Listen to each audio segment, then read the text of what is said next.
વિદ્યાર્થી મિત્રો, હવે આપણે થોડા મહાવરાના દાખલાઓ કરીશું. અહીં આપેલ આકૃતિ જુઓ. આ આકૃતિમાંથી આપણે એને અપૂર્ણાંકમાં દર્શાવવાનું છે, એટલે કેટલા ભાગમાં કલર કરેલો છે એ આપણે દર્શાવવાનું છે. હવે જ્યારે આપણે આ રીતે અપૂર્ણાંકમાં કલર કરેલો કે ઢંકાયેલો ભાગ દર્શાવવાનો હોય ત્યારે શું કરીશું? તો પહેલાં આપણે શું કરવાનું, એક આડી લાઈન છેદમાં આપણે કુલ જે ભાગ છે એ લખીશું. તો કુલ ભાગ 1, 2, 3, 4 છે. હવે એમાંથી રંગ કેટલા કલરમાં કરેલો છે? 2 ભાગમાં રંગ કરેલો છે. તો આપણે એને 2/4 અથવા તો 1/2 આવું આપણે કહી શકીએ. ત્યારબાદ નીચેની આકૃતિ છે એ જુઓ. એ જે આકૃતિ છે એમાં કુલ 2 ભાગ છે અને એનો એક ભાગ છે એને કલર કરેલો છે. તો આ બંને આકૃતિઓના અડધા જે ભાગ છે એમાં કલર કરેલો છે. હવે આપણે કલર કરીશું અને જોઈશું કે જે અપૂર્ણાંક આપેલા છે એને કલર કઈ રીતે કરી શકાય. તો જુઓ, પાઠ્યપુસ્તકમાં આપણને થોડી આકૃતિ આપેલી છે અને એમાં નીચે અપૂર્ણાંક આપેલા છે. તો આપણે શું કરીશું, કુલ ભાગમાંથી ઉપરનો અંશ જે છે એટલા ભાગમાં કલર કરીશું. તો આ આકૃતિઓ જે છે એ કંઈક આવી રચાશે. પહેલી આકૃતિ 1/2 લખેલી છે, જેના માટે આપણે 2 ભાગમાં રંગ પૂર્યો. ત્યારબાદ જે છે 3 ભાગમાં રંગ પૂર્યો. 3/4 એટલે આપણે 3 ભાગમાં રંગ પૂર્યો. ફરી 3/4 તો ફરી 3 ભાગમાં રંગ પૂર્યો. હવે જે દેખાય છે એ 1/4 છે, તો 4માંથી 1 ભાગમાં આપણે રંગ પૂર્યો. હવે અહીં જે છે એ આપણે અડધા ભાગમાં રંગ પૂરેલો છે, કુલ 6 ભાગમાંથી 3 ભાગમાં. હવે આને 1/2 પણ કહી શકાય, કારણ કે અડધું એટલે 1/2. અને ત્યારબાદ ફરી 4 ભાગમાંથી 3 ભાગમાં એટલે 3/4 આપણે 3 જે ભાગ છે એમાં રંગ પૂર્યો. હંમેશા ઉપર અંશમાં જે અંક લખ્યો છે એટલા ભાગમાં આપણે રંગ પૂરવાના હોય. હવે જુઓ, હવે જે આકૃતિઓ છે એમાંથી અડધો ભાગ છે અને આપણે બીજો અડધો ભાગ એવો સેમ ટુ સેમ કરવાનો છે. એટલે કે આ આકૃતિમાં આપણે વચ્ચે એવી જગ્યાએ લાઈન કરવાની છે કે જ્યાંથી એના 2 સરખા ભાગ પડે, જેમાં બંને બાજુ સરખી જ આકૃતિ રહે. તો આપણે આ આકૃતિમાં આવી રીતે લાઈન મૂકીએ તો 2 સરખા ભાગ પડે છે. ત્યારબાદ જોઈએ, હવે મીટરનું અડધું અને પા. તમને ખબર છે કે 1 મીટર બરાબર 100 સેમી થાય. તો આપણે મીટરનું અડધું, તો 1 મીટર બરાબર કેટલા થયા? તો કે 100 સેમી. તો હવે 1 મીટરનું અડધું એટલે તો 100 ના અડધા 50 સેમી, અને પા એટલે તો આના પણ અડધા એટલે કે 25 સેમી. અને લખીશું કેમ? તો અડધો મીટર અને 1/4 મીટર. આ રીતે મીટર જે છે એના આપણે ભાગ પાડ્યા. હવે એના પરથી જોઈએ, તમારી મીટર પટ્ટીનો ઉપયોગ કરો અને એક મીટર પટ્ટી દોરી કાપો. હવે તમારે મીટર પટ્ટીનું માપ લઈ 1 મીટરની દોરી કાપવાની છે.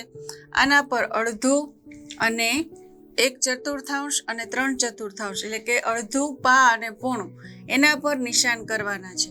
તો 100 મીટરની જે તમારી 100 સેન્ટીમીટરની જે મેજર ટેપ છે એમાં 50 સેમી પર તમારે અડધાની નિશાની કરવાની અને 25 પર પાની કરવાની.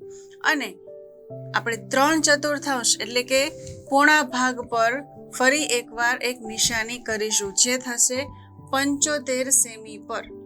તો 75 સેમી પર તમારે લખવાનું થશે 3/4. હવે આ બધા ભાગ છે એને નિરખીને જુઓ અને એમાંથી તમે નોંધ કરો કે કેટલા સેન્ટીમીટર બરાબર કેટલો ભાગ થાય છે. અડધું એટલે થશે 50 સેમી. જો અડધું એટલે 50 સેમી હોય તો અડધું મીટર બરાબર 50 સેમી એવું લખી શકાય છે. 1/4 મીટર એટલે કે પા મીટર એટલે કે 25 સેમી થાય એવું પણ તમે કહી શકો. અને 3/4 મીટર એટલે કે 75 સેમી એવું પણ તમે કહી શકો છો. હવે જુઓ, અહીં આપણે એક આકૃતિમાં જે આપણને નમૂનો આપ્યો છે એ મુજબ અડધા 1/2 આકારોમાં કલર કરવાના છે. તો આપણે આપેલ આકૃતિના ત્રણેય જે આકારો છે એમાં અડધા એટલે કુલ જે આકારો છે એ ગણવાના. એના અડધા આકારોમાં આપણે કલર પૂર્યો છે. આપણે એવું પણ કરી શકીએ કે એકમાં કલર પૂરવાનો, એકમાં નહીં, એકમાં પૂરવાનો, એકમાં નહીં, એમ કરતા જાઓ એટલે તમને અડધા આકારો મળી જાય. તો જુઓ, કુલ જે બોલ છે એના આપણે અડધા આકારોમાં 18માંથી 9 બોલમાં કલર પૂર્યો છે અને 10 ફૂલમાંથી 5 ફૂલમાં કલર પૂર્યો છે. અહીં જે નિશાની છે એમાં આપણે ચોથા ભાગમાં કલર પૂરવાનો છે, એટલે કે કુલ જે છે એનો ચોથો ભાગ. તો 4 લાઈન છે તો 4 લાઈનનો ચોથો ભાગ 1 ભાગ થાય. તો એવી રીતે 8 હોય તો 2 ભાગ. તો આપણે શું કર્યું છે, જે લાઈન આપી છે 4 એમાંથી 1માં કલર પૂર્યો, 8 પાન છે એમાંથી 2માં કલર પૂર્યો અને 4 ચોરસ છે એમાંથી 1માં કલર પૂર્યો. તો આ આપણે કલર પૂર્યો ચોથા ભાગમાં. હવે આપણે જોઈશું કે જે આકાર છે એના વિવિધ ભાગો કયા કયા છે. અડધા ભાગમાં અને ચોથા ભાગમાં રંગ પૂરો. અહીં આકૃતિ દેખાય છે એમાં જુઓ, આખો આકાર જે છે લાલ રંગથી ભરેલો છે, એક આખો આકાર છે. પછી એની નીચે જુઓ એ પોણો 3/4 ભાગ છે. ઉપર જે અડધામાં લાલ રંગ છે 1/2 છે અને ચોથા ભાગમાં છે એ લાલ રંગ છે. ત્યારબાદ જુઓ અહીં જે આકૃતિ છે એની બાકીનો આપણે અડધો ભાગ દોરવાનો છે. તો બીજો અડધો ભાગ જે છે તમને લાઇટ બ્લુ રંગની રેખા દ્વારા બતાવવામાં આવેલો છે. આ રીતે તમારે અડધો ભાગ છે એની સામે બીજો અડધો ભાગ દોરવાનો છે અને આ ચિત્રને પૂર્ણ કરવાનું છે. હવે આપણે જોશું બરણીઓ. અહીં જે બરણીઓ છે એના પરથી આપણે થોડા પ્રશ્નોના જવાબ મેળવીશું. જુઓ, આ ત્રીજા ભાગની બરણી ભરેલી છે અને બાજુમાં જે ઓછી છે એ ચોથા ભાગની બરણી ભરેલી છે. આપણે જોઈએ કે દૂધની વહેંચણી માટે આ બરણીનો ઉપયોગ કેવી રીતે કરશું. બોટલ એ દૂધથી સંપૂર્ણ ભરેલ છે અને તેમાં 1 લીટર દૂધ સમાય છે.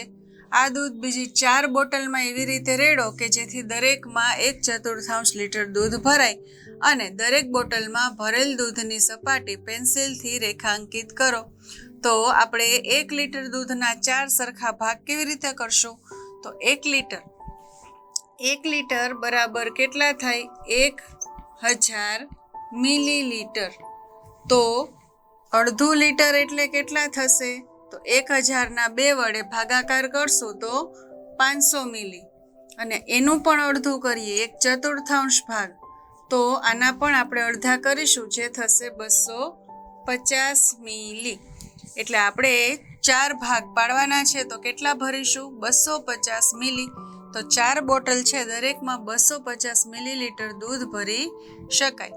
શ્યામે 1 લીટર દૂધ 2 બોટલમાં એવી રીતે ભર્યું કે જેથી પ્રથમ બોટલમાં 3/4 અને બીજી બોટલમાં 1/4 લીટર દૂધ ભરાય. તો કેટલું હશે, તો જુઓ 3/4. હવે આપણે 1 લીટરનો 3/4 ભાગ જોવાનો છે. તો તમે ગણતરી કઈ રીતે કરી શકો, તો 3/4 કેટલાનો, તો 1000 મિલીલીટરનો. હવે 1000માંથી આપણે 4નો ભાગાકાર કરીશું તો આપણને જવાબ મળશે 250. 250 ગુણ્યા 3 બરાબર 750. તો 3/4 ભાગ એટલે 750 મિલી અને 1/4 ભાગ. તો આપણે આ જ રીતે ગણતરી કરીએ. આ આપણે અલગ રીતે કરી હતી, આ આપણે ગુણાકારની રીતે કરીશું. હવે 1000ના છેદમાં 4 એટલે કે 1000ના 4 ભાગ કરવાના છે. 4 ભાગ કરશો એટલે તમને જે જવાબ મળશે એ છે 250 અને 250 ગુણ્યા 1 બરાબર 250. તો આનો મતલબ કે એક બોટલમાં 750 ml અને બીજી બોટલમાં 250 ml દૂધ આવશે. આ બંનેનો સરવાળો કરશો એટલે 1000 ml મિલીલીટર એટલે કે 1 લીટર દૂધ થઈ જશે. અને આ બંને ભાગ એટલે કે 3/4 અને 1/4 બંને મળી અને એક આખો ભાગ બનાવે એટલું આપણને સમજાય. તો આપણે લખીશું કે બોટલ બીમાં 750 મિલીલીટર અને બોટલ સીમાં 250 મિલીલીટર દૂધ થશે. હવે આપણે જોઈશું વજન.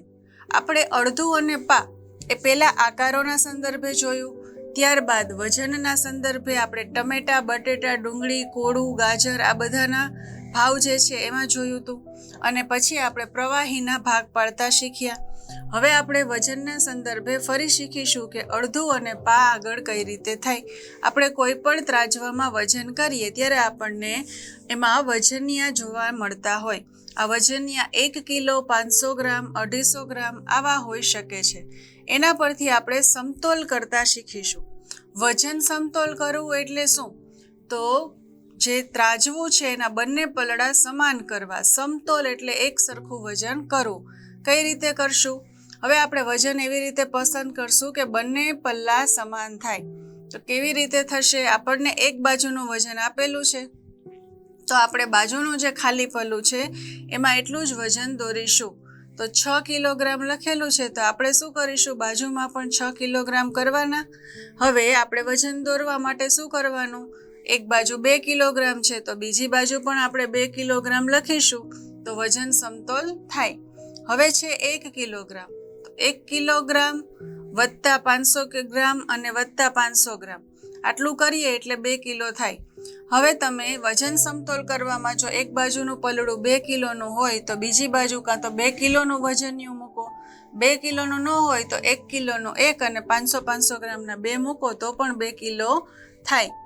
એ ઉપરાંત કઈ રીતે કરી શકાય? તો 1 કિલોગ્રામનું 1, 500 ગ્રામનું 1, 250 ગ્રામનું 1 અને ફરી 250 ગ્રામનું 1, આનો સરવાળો પણ કુલ વજન 2 કિલોગ્રામ જેટલું થશે. ત્યારબાદ તમે બીજી રીતે લઈ શકો. એ કઈ રીતે? તો 1 કિલોગ્રામનું 1, 500 ગ્રામનું 1, 200 ગ્રામ 1, ફરી 200 ગ્રામ અને ફરી 100 ગ્રામ. તો આપણે આ 2 કિલો એટલે કે 2000 ગ્રામના ભાગ પાડી રહ્યા છીએ. તમારી પાસે કિલોગ્રામનું હોય જ નહીં, 1 કિલોનું કે 2 કિલોનું જ નથી, તો તમે કઈ રીતે સમતોલ કરશો? તો 500 ગ્રામના 2, 250 ગ્રામના 3, 200 ગ્રામનું 1 અને 50 ગ્રામનું 1, આવી રીતે તમે આ બધા જ વજનિયા ભેગા કરશો તો 2 કિલોગ્રામ થઈ જશે. તો 2 કિલોગ્રામને સમતોલ કરવાની આપણે જુદી જુદી રીતો જોઈ. આ રીતે વજન જે છે એના વજનિયા પરથી આપણે સમતોલ વજન કરી શકીએ. હવે જુદી જુદી કેટલી રીતે 3/4 કિલોગ્રામ વજનના પલ્લાને સમાન કરી શકાય? 3/4 એટલે આપણે જોયું કે 750 ગ્રામ થશે. અહીં આપણે લિક્વિડ જોતા હોય, પ્રવાહી, તો મિલી લખીશું અને જો કોઈ વસ્તુનું વજન જોઈએ તો ગ્રામમાં લખીશું. તો 750 ગ્રામ કરવા માટે તમે કેટલા અલગ રીતે કરી શકો? તો સૌથી પહેલા જોઈએ તો અહીં આપણે 3/4 એટલે કે 750 ગ્રામ કરવાનું છે. તો આપણે સમાન કરવા માટે 250 ગ્રામના 3 વજનિયા લઈ શકીએ. 3 વખત 250 એટલે સરવાળો કરશો એટલે તમને જવાબ આવી જશે 750 ગ્રામ. એ ઉપરાંત 500 ગ્રામનું 1 અને 250 ગ્રામનું 1 એવા તમે વજનિયા પણ લઈ શકશો. 500 ગ્રામનું 1, 200 ગ્રામનું 1 અને 50 ગ્રામનું 1 એમ પણ લઈ શકશો. તો આ રીતે તમે જુદી જુદી રીતે આ વજનિયા લઈ શકો છો. તમે 500 ગ્રામનું 1, 100 ગ્રામના 2 અને 50 ગ્રામનું 1 આ રીતે પણ 750 ગ્રામ કરી શકો છો. તો આ રીતે આપણે જોયું કે જુદા જુદા વજનિયાથી વજનને સમતોલ કઈ રીતે કરી શકાય.